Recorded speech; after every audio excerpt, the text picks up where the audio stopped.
มื้อนี้นี่สิพาเข้ามาเบิ่งห้านที่ว่าเขาเจ้าเปิดใหม่วังมื้อวันเสาร์เนาะห้านมินิโซนี่นะมาเบิ่งนำกันเด้อว่ามาเข้าขายอิหยังแหน่อยู่ในนี้นะก็มีหลายสิ่งหลายอย่างอยู่ในของแบบที่ว่ามาแต่พุ่นละมาแต่ทางญี่ปุ่นเกาหลีสำหรับมาแต่ไทยสินะเครื่องหั่นน่ะมีหลายอันอยู่มาฮอดนี่ก็แม่นพวกมีของอันโคเรียนหั่นแหละ เขาห้องอีหยังโพโกอีหยังนี่แหละโพโกกี้บ่ something นี่แหละข้อยก็บ่ฮู้ก็ลองจับเอาเบิ่งว่าแนวละอย่างไปซิมเบิ่งว่ามันสิแซ่บบ่ราคาก็299เครื่องอยู่ในนี่สิประมาณเท่านี้ละ299อัปขึ้นไปหา20กว่าดอลนี่แหละตามเบิ่งนี่นะราคามันนะแล้วก็มีอันนี้เขาห้องแกงเขียวหวานนี่แหละรสแกงเขียวหวานบ่ ก็สิเอาเมื่อเบิ่งก่อนอันหนึ่งเมื่อซีมเบิ่งจับเอาแนวละอย่างเมื่อเบิ่งว่ามันสิเป็นแนวใด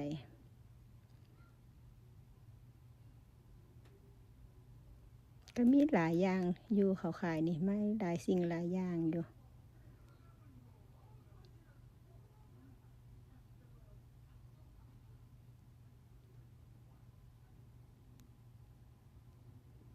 มันเป็นเครื่องที่ว่ามาแต่ทางบ้านเฮาคนละเบิ่งนี่นะ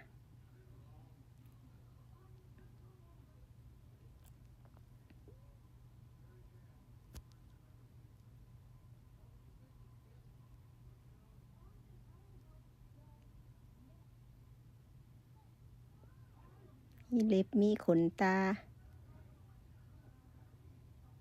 อันนี้กิบนี่ก็$5ขึ้นเมื่อ$5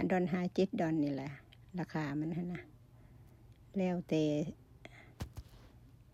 นั่นแล้วก็มีพวกขนมนี่แหละก็มีชิปน้ำมีหลายรสอันนี้กันเขาห้องขนมขาไก่บ่อันนี้นะอันนี้ก็สิเอาเมื่อซีมเบิ่งแล้วก็พวกชิปนี่ก็มีรสมะล่ารสฮาร์ดพัดบ่มีหลายรสอยู่ก็มีตัวนี้เป็นรสอันน่ะตัวหนึ่งให้มันเป็น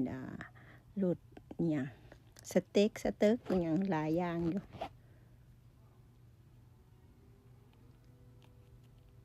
ซึ่งมาซีมเบิ่งพอกันใหม่คลิปหน้า